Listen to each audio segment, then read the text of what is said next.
Bendiciones, mis amados. Qué gusto saludarles. Es verdaderamente un placer para mí conectarme nuevamente con ustedes, que ustedes también se conecten conmigo. Quería, primero que todo, disculparme porque sé que algunos han estado escribiéndome, preguntándome que cuándo pues iba a subir este estudio del Salmo 9, pero si pueden notar, he estado en estos días pasando por un resfriado y con un poco tomada la voz, con un poco de disfonía, que gracias a Dios ya va pasando. Nada podrá detener lo que Dios ha determinado hacer.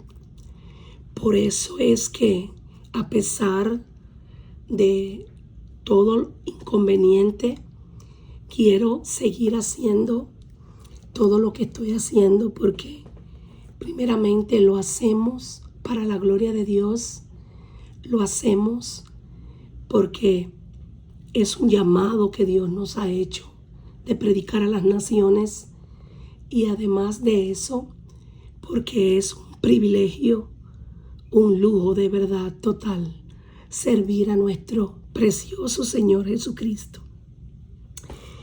Sin más preámbulo, quería comenzar con el estudio del Salmo 9, que comienza con este título: Acción de gracias por la justicia de Dios. Al músico principal sobre Mut Laben, Salmo de David. Nuevamente, este es un salmo donde David levanta su oración de agradecimiento a Dios. Por eso comienza con esta acción de gracias, pero esta acción de gracias está detalladamente dirigida a la justicia de Dios para con David, a la justicia de Dios y a la defensa de Dios contra los adversarios.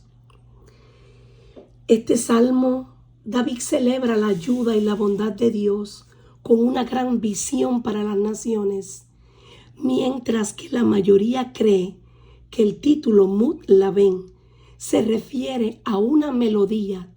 Otros sugieren que se refiere a un instrumento en el que se tocó la canción.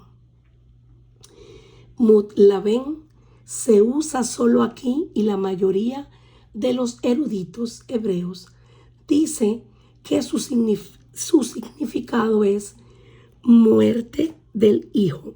Vamos a señalarlo. Mut Laben, muerte del hijo. Al principio tal título parece fuera de contexto en relación con el salmo mismo, hasta que se discierne un significado más profundo. El salmo es un cántico de triunfo en lugar de muerte, donde los impíos son destruidos para siempre y el Señor reina y perdura. El Hijo de Dios había sido presentado ya en el Salmo 2 como el Mesías, ofrecido en sacrificio y resucitado de entre los muertos. Los que no han leído el estudio del Salmo 2, los que no lo han escuchado, mejor dicho, pueden pues hacerlo después. Pero en este Salmo 9, ahora se glorifica aún más Dios, y esa misma poderosa victoria es resultante de la muerte en sacrificio de Jesús, el Hijo de Dios. Hay tanto que uno podría decir y tantas direcciones que uno podía tomar con el Salmo 9, pero creo que el salmista resalta 3 atributos fundamentales con respecto al carácter de Dios, su fidelidad,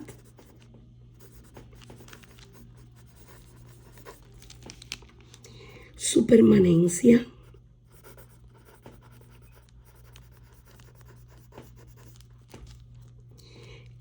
y su omnipotencia. Estos tres atributos que están aquí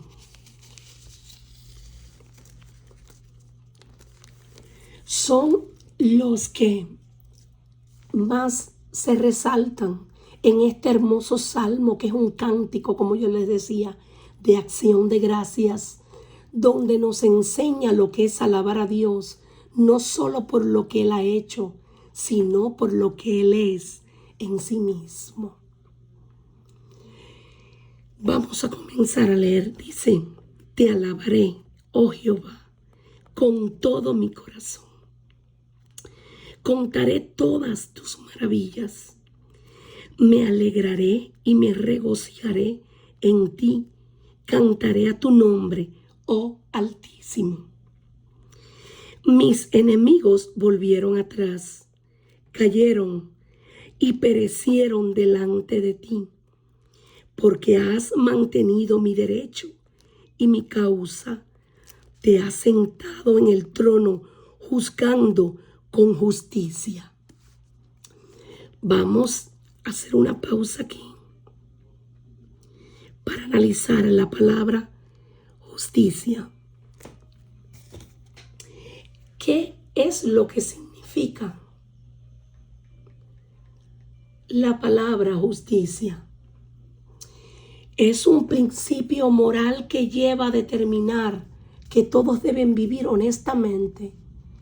Es el derecho, la razón, la equidad, aquello que debe hacerse según derecho o razón. Por eso, cuando analizamos este segundo, tercero y cuarto,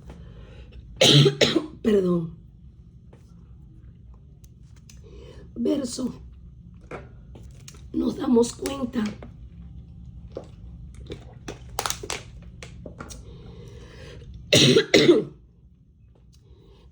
cuenta que David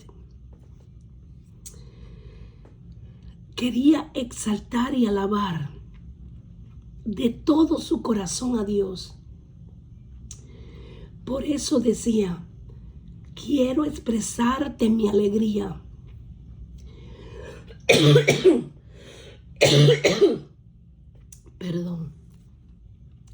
Quiero expresarte mi alegría. Quiero cantarte himnos y hablar de tus maravillas.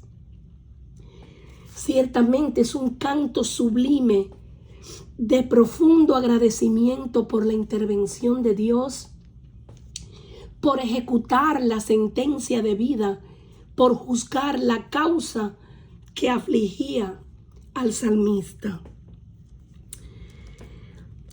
Yo hice aquí una anotación, si la pueden notar, valga la redundancia: imparcialidad. Es decir, que Dios es un juez justo. Dios juzga de manera imparcial. Es decir, que Él no tiene favoritos. Él siempre va a hacer lo recto, porque Él es Dios santo. Él no puede negarse a sí mismo. Por eso en este verso podemos, en otra versión, cuando leemos, dice: tú eres un juez justo, juzgaste mi caso y me declaraste inocente. Por ti mis enemigos huyen, tropiezan y son destruidos. Imparcialidad significa juzgar o proceder con rectitud. No importa la situación por la que tengamos muchas veces que atravesar, nosotros vamos a la presencia de Dios y le presentamos a Dios cualquiera que sea nuestra situación que nos esté afligiendo, sabemos que Dios nos va a juzgar siempre con rectitud, que Él siempre nos va a dejar saber no solamente en qué podemos estar mal nosotros cuando vamos y le decimos de lo que alguien nos haya hecho. Él va a juzgar la situación que le presentemos con justicia, con rectitud. Por eso no importa si el enemigo viene como un río. Sabemos que Dios va a levantar bandera en favor de nosotros, sus hijos, pero nosotros tenemos que andar también en rectitud. Nosotros también tenemos que andar en santidad y en el Espíritu. Por eso David pudo decir: mis enemigos volvieron atrás.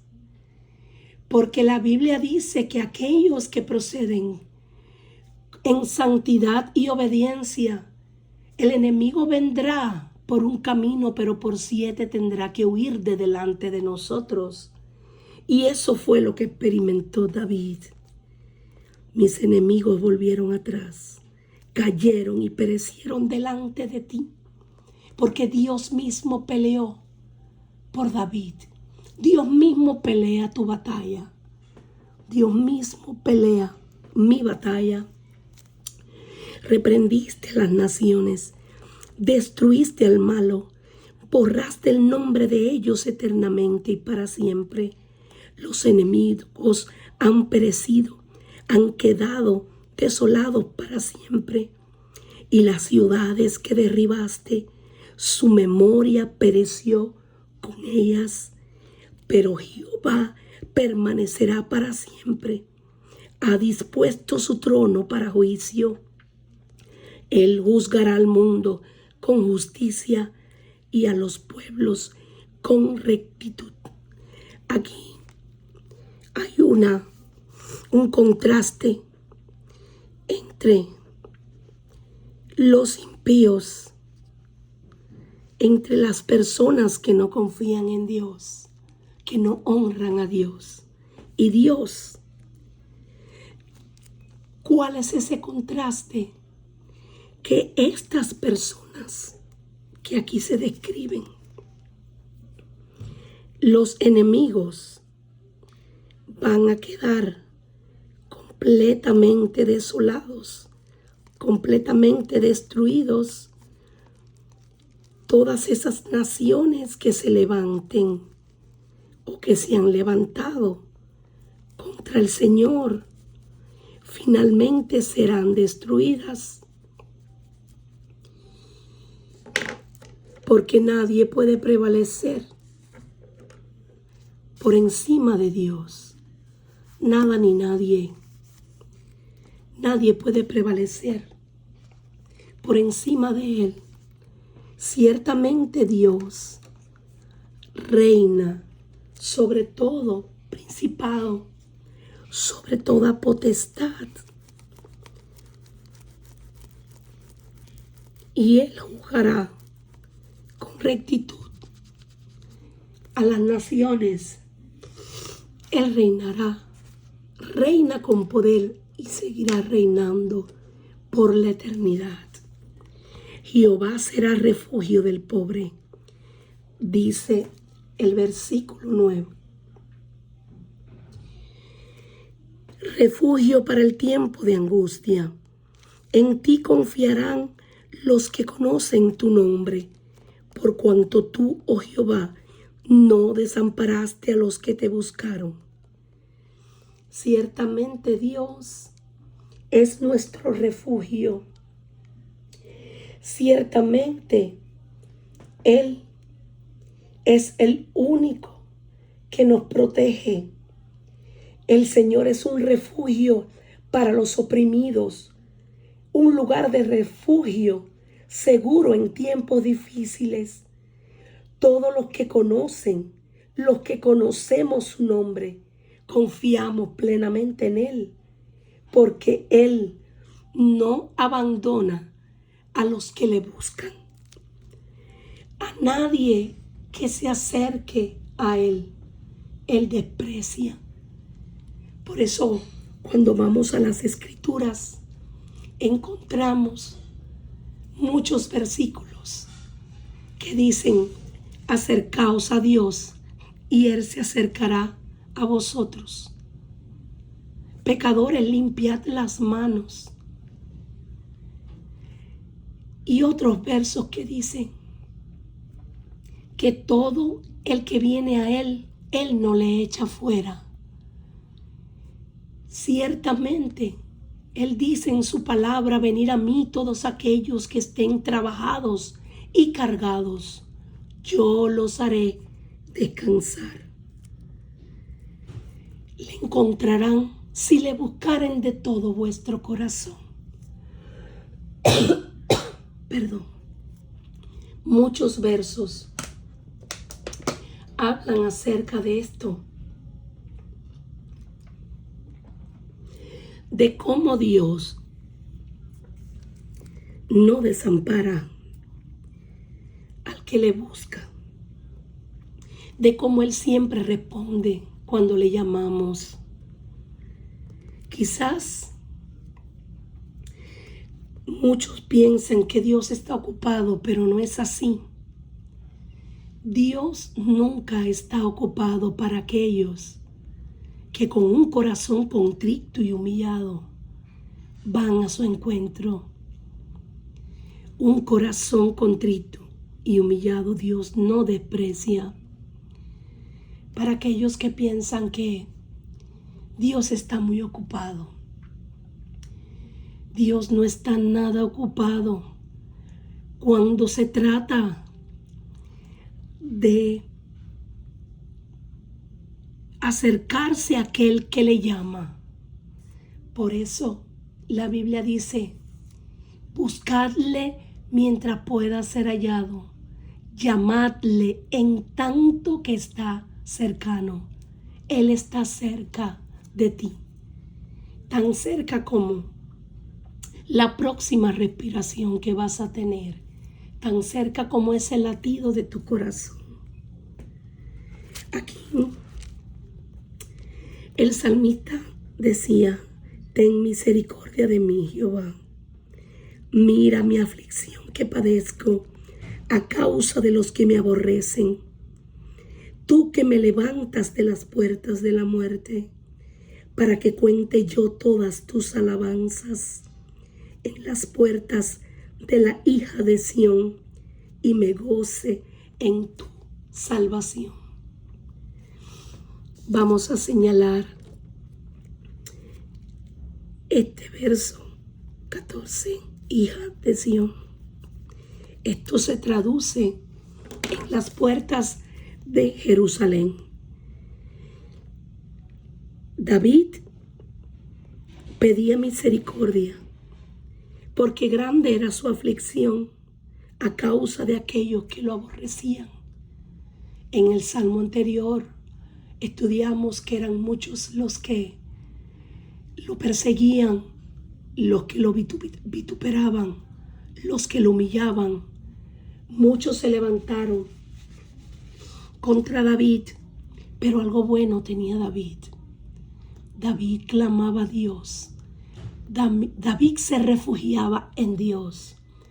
David buscaba siempre la dirección de Dios, porque sabía que Dios era el único que podía defenderlo. Dios sabe todo lo que nosotros sufrimos. Él sabe todo nuestro pasado, nuestro presente, nuestro futuro.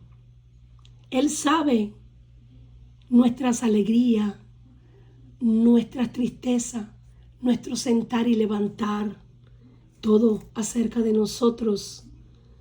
Por eso que cuando vamos a Él, podemos encontrar ese consuelo. Eso era lo que hacía David. David decía, Dios mío, compadécete de mí, fíjate en los que me odian, mira cómo me afligen, no dejes que me maten. Tú me salvaste, por eso estoy feliz. Iré a donde todos me oigan y les diré a los que pasen que también deben alabarte. Los pueblos que no te conocen han caído en su propia trampa. Esto es otra versión que estoy leyendo. Se hundieron las naciones en el hoyo que hicieron. En la red que escondieron fue tomado su pie. Jehová se ha hecho conocer en el juicio que ejecutó. Ciertamente, Dios se ha dado a conocer como un juez siempre justo. En cambio, como dice este versículo, los malvados caerán en su propia trampa. Vamos a analizar qué dice ahora un poco más arriba. En la obra de sus manos fue enlazado el malo, es decir, cayó en su propia trampa. Los malos serán trasladados al Seol. Vamos a analizar esta palabra. Seol. Según el Antiguo Testamento, es un lugar de oscuridad al que van los muertos. Cuando leemos Mateo 12:40 y Efesios 4:9, se enseña que Cristo fue al corazón de la tierra, hasta las partes más bajas de la tierra. Concluimos entonces que el Seol o Hades está ubicado en el corazón de la tierra, en las partes más bajas de la tierra. Dice que los malos serán trasladados a este lugar de tormento. Toda la gente que se olvidan de Dios. Porque no para siempre será olvidado el menesteroso, ni la esperanza de los pobres perecerá perpetuamente. Este versículo 18, en otra versión, en la versión que tengo aquí, que es la Nueva Traducción Viviente, dice: los malvados descenderán a la tumba. Este es el destino de las naciones que se olvidan de Dios. Pero aquellos que pasen necesidad no quedarán olvidados para siempre. Las esperanzas del pobre no siempre serán aplastadas.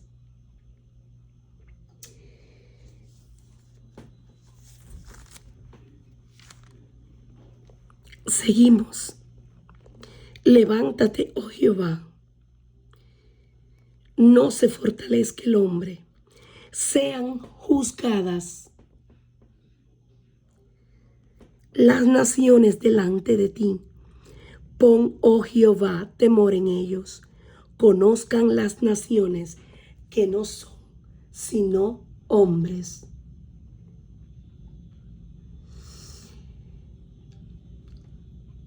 Cuando estuve haciendo el estudio anterior, antes de poder publicar, yo siempre leo varias versiones para poder comprender a profundidad el texto, y encontré esta versión que me gustó muchísimo, que se conoce como traducción al lenguaje actual, y dice: vamos, mi Dios, llama a cuenta a las naciones, haz lo que sientan miedo, no permitas que te desafíen, que sepan esos paganos que no son más que polvo. Y esto me hace acordar cuando Dios dictó la sentencia por el pecado del hombre. Una de las cosas que dijo fue lo siguiente: con el sudor de tu rostro comerás el pan hasta que vuelvas a la tierra, porque de ella fuiste tomado, pues polvo eres y al polvo volverás. Y en la Nueva Versión Internacional dice: levántate, Señor, no dejes que el hombre prevalezca. Haz que las naciones compadezcan ante ti. Infúndeles terror, Señor, que las naciones sepan que son simples mortales. Ciertamente es todo este salmo. David le da la gloria a Dios, pero le pide la intervención. Le pide la intervención ante aquellos que actúan con impiedad, ante aquellos que actúan con rebeldía, con desobediencia, ante aquellos que quieren andar haciendo lo malo. David estaba pidiendo justicia. No quiero pasar por alto estas palabras que aparecen aquí: Higaión, Selah y Selah.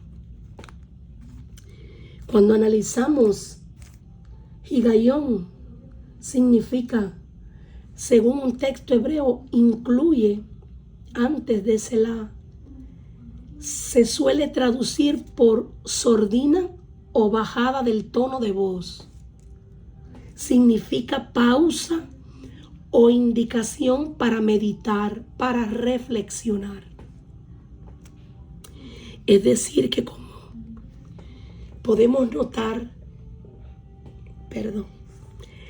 todo el salmo es un cántico de acción de gracia, pero en estas partes David le estaba indicando a este músico principal que debía de bajar el tono de la música y que debía de hacer una pausa. Bueno, mis amados, espero que les haya sido de gran bendición, como lo ha sido para mí el estudio de este salmo. Nuevamente les pido que me disculpen sé que como estoy con esta difonía, que gracias a Dios ya le estoy pasando, apenas podía hablar. Fue una gripe muy fuerte que me ha dado en estos días. Y estoy tomando medicamentos para eso, pero sé que ya en los próximos días, con el favor de Dios, voy a estar mucho mejor. Manténganme en sus oraciones y bueno, quería darle las gracias por los que me han escrito, por sus preocupación y gracias por este tiempo tan hermoso que permiten que tengamos juntos y seguimos en el estudio de la palabra, que siempre es de gran bendición para todos. Que el Señor les continúe bendiciendo. Hasta pronto.